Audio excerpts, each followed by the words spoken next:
Hello, beautiful people. Carl here from Games, Brains, and Headbanging Life, gbhblofficial.com for short. Yeah, my voice, right?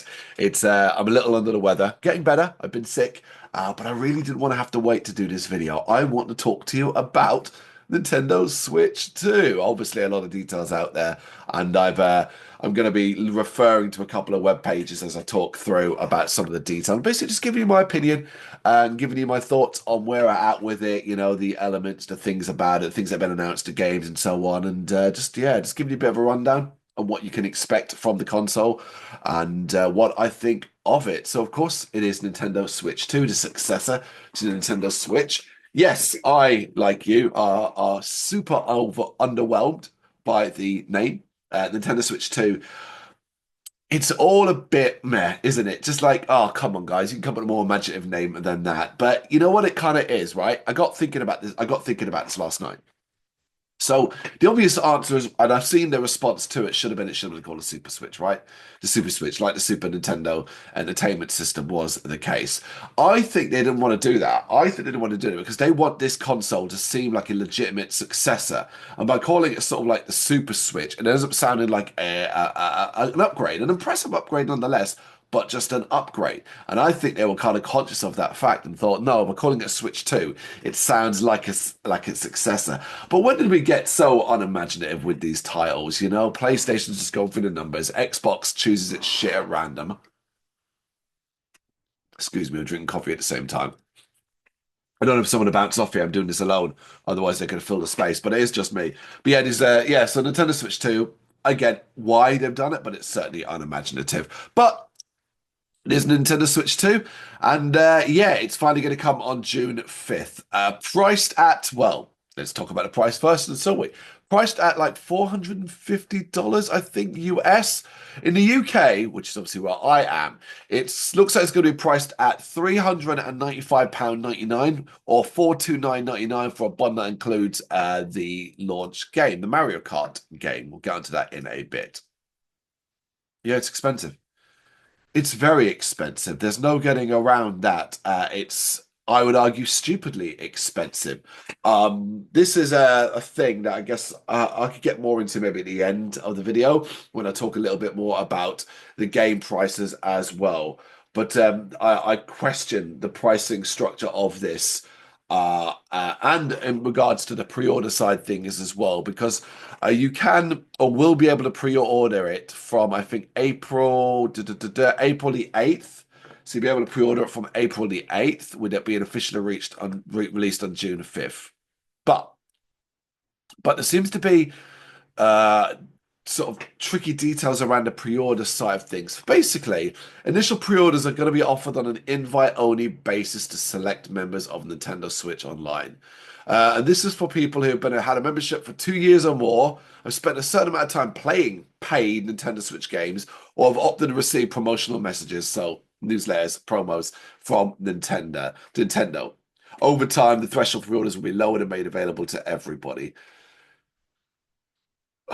Like, I hate the attempt to make it such an exclusive club to begin with. I get it, limited hardware options and stuff like that, but if you're not ready for launch, then you shouldn't bloody launch the damn thing.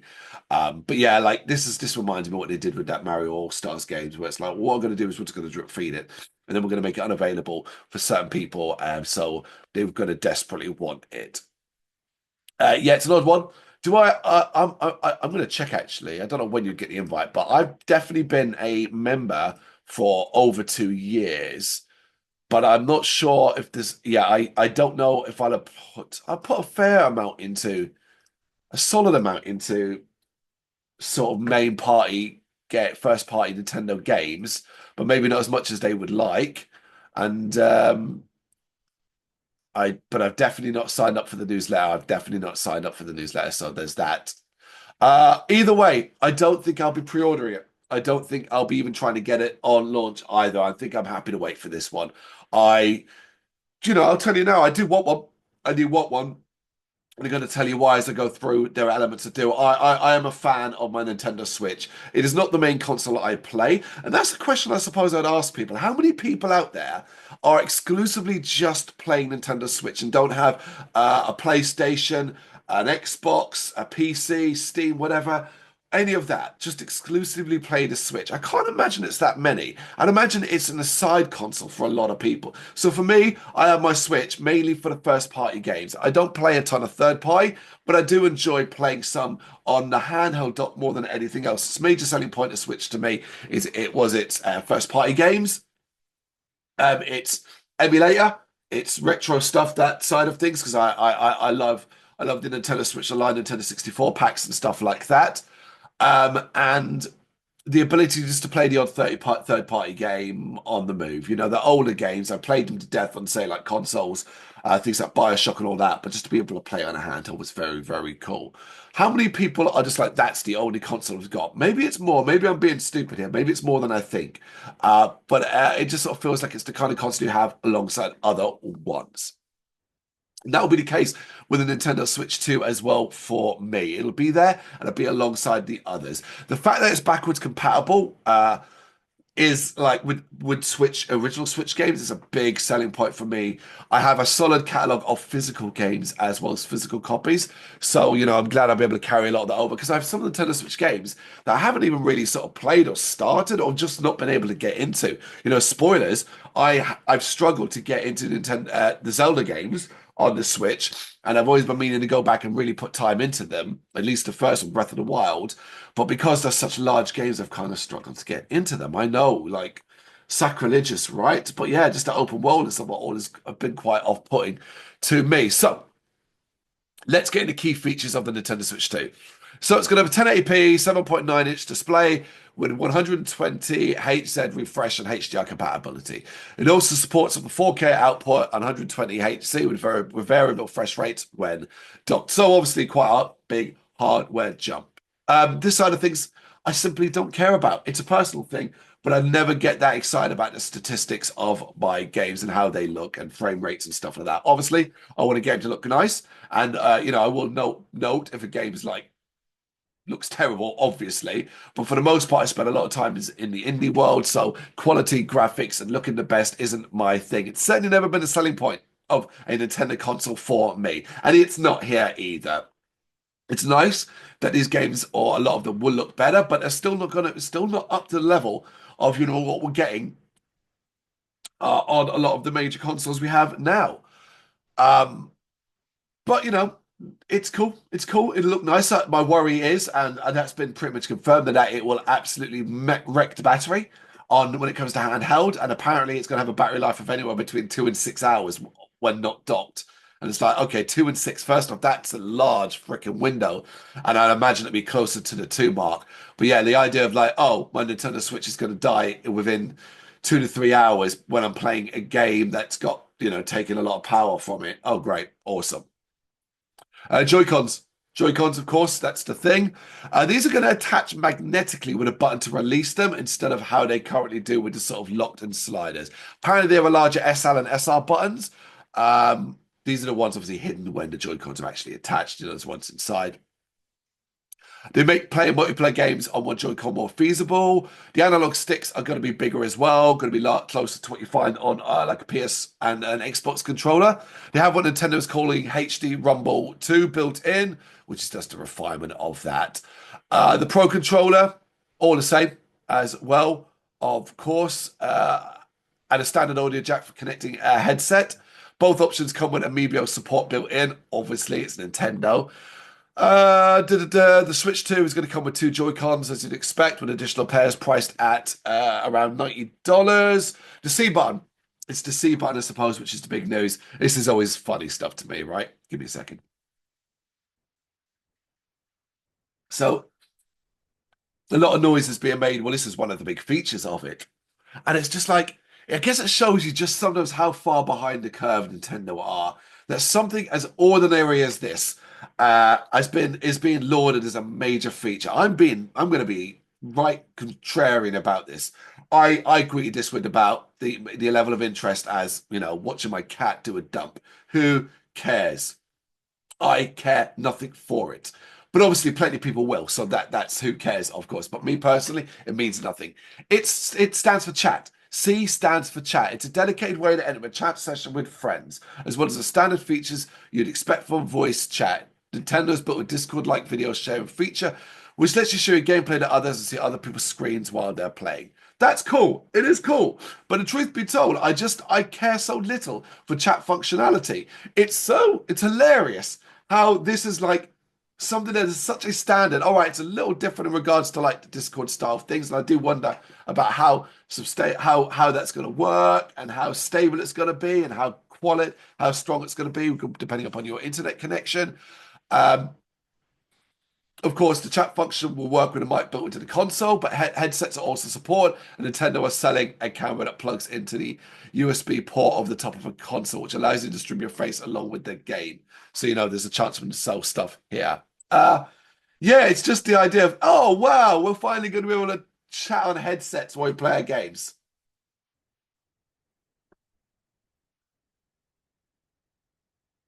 I don't know, man. I don't know.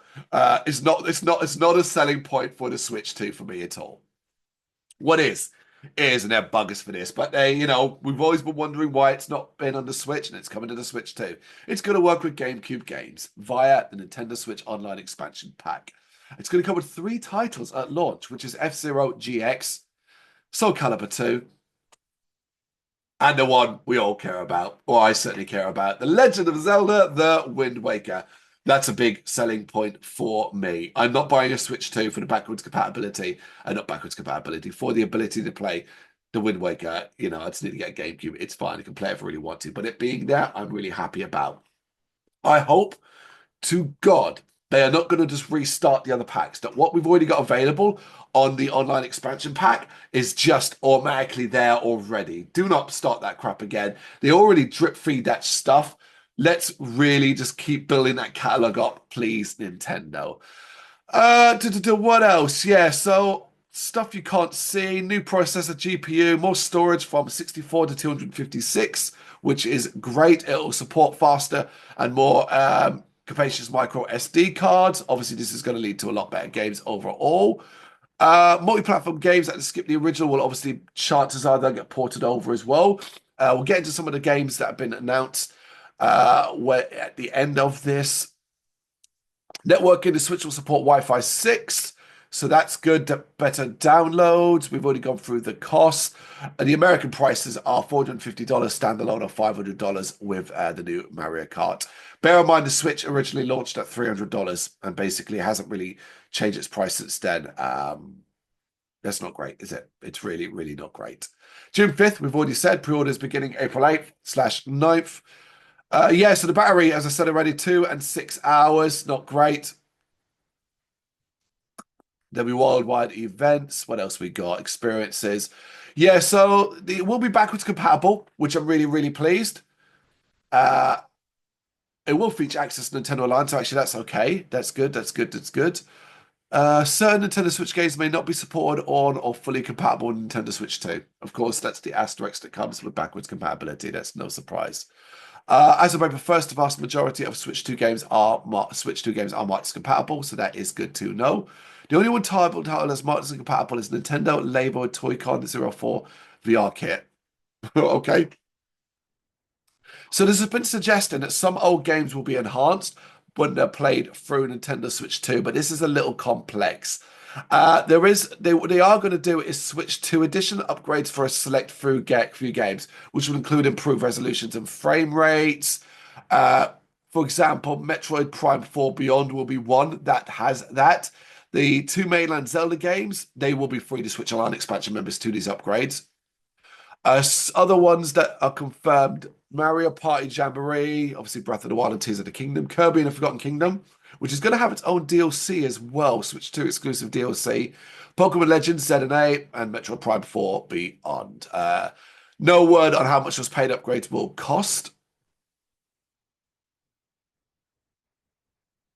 Taste. Don't know what the hell that's about. That's something I've never put, no idea.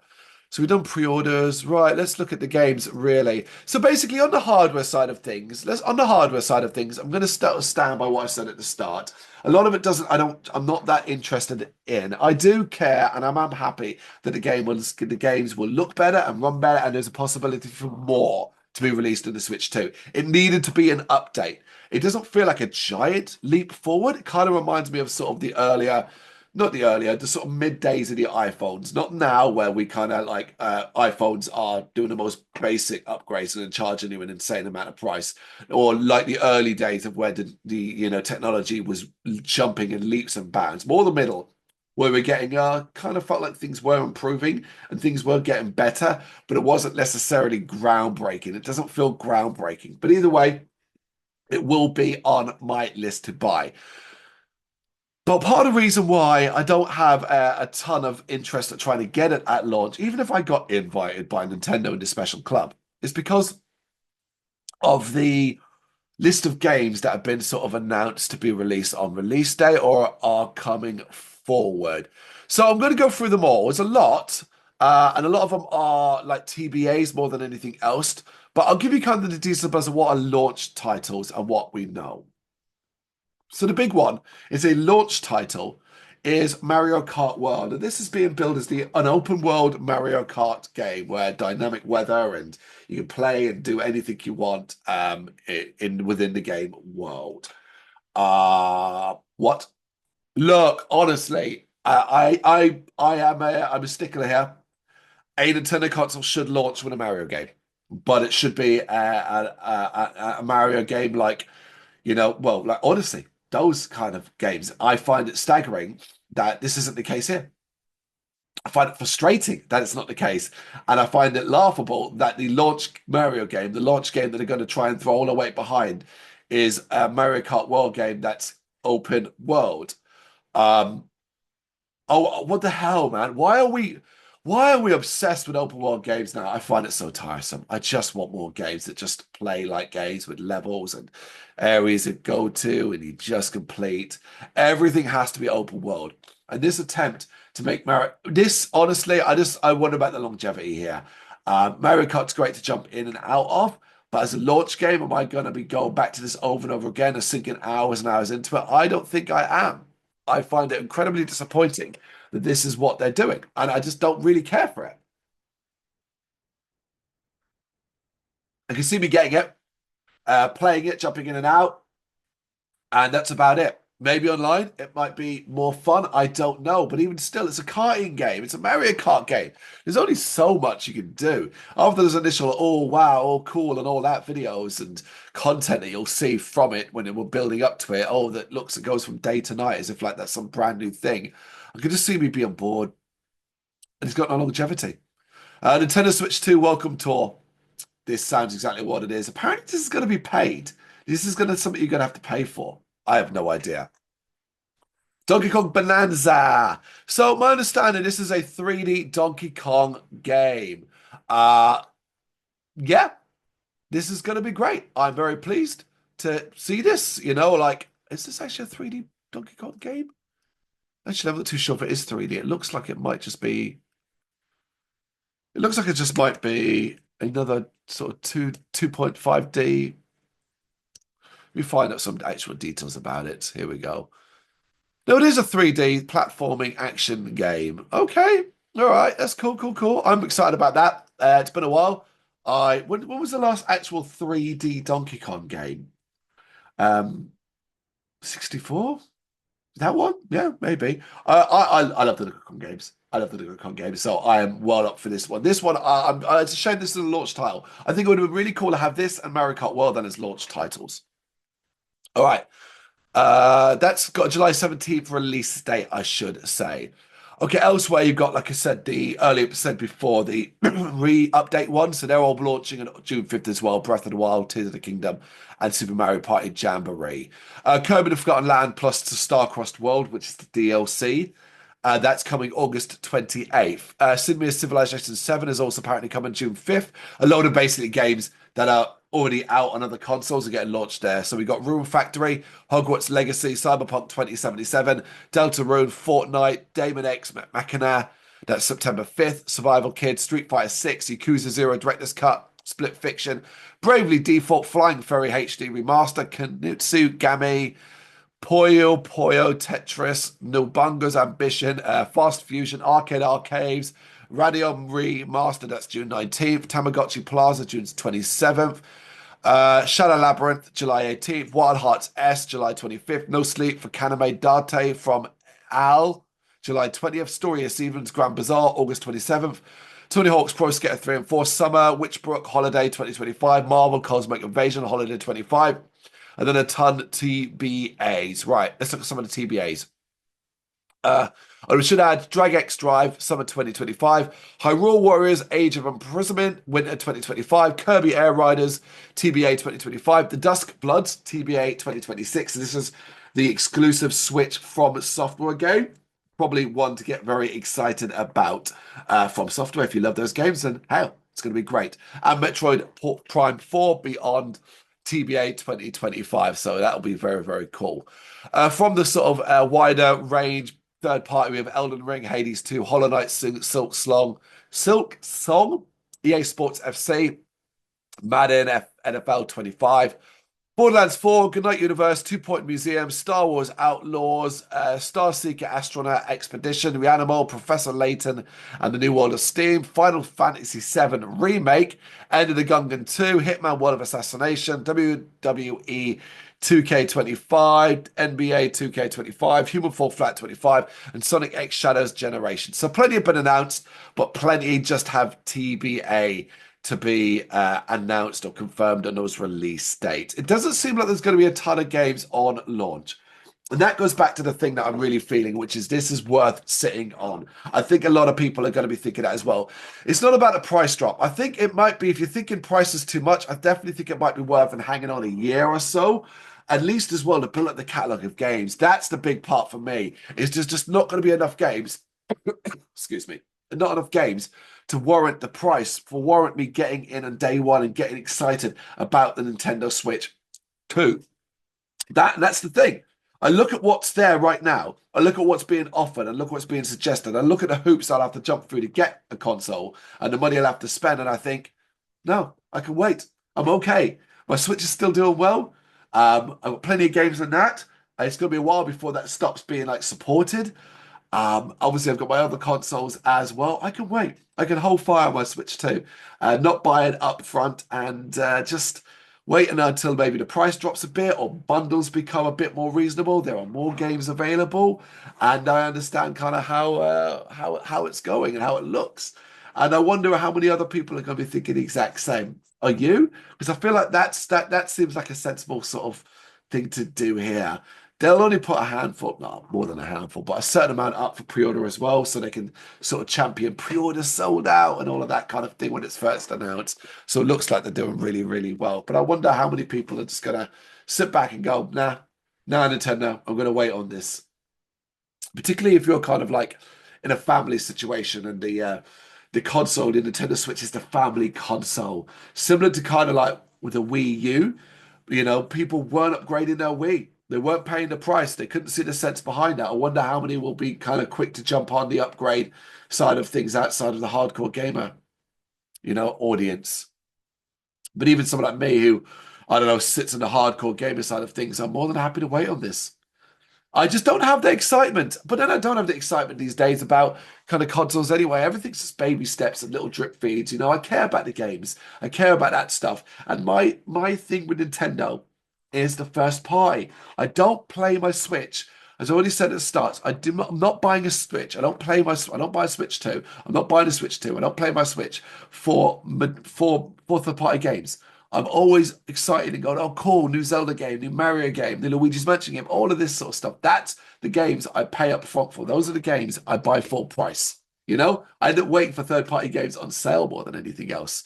So when there's not a lot of that on offer, and the Donkey Kong game is not enough for me to sink 400 odd pound into a console, and certainly not an open world Mario Kart game. God, every time I say it with a sarcastic tone, just because I find it so just like, oh, is that what I've got to get excited about? I don't know, but that's just me. What do you think? I'm going to wrap this video up. It's not been easy. My throat is dying on me, but I wanted to get my thoughts out there about Switch 2.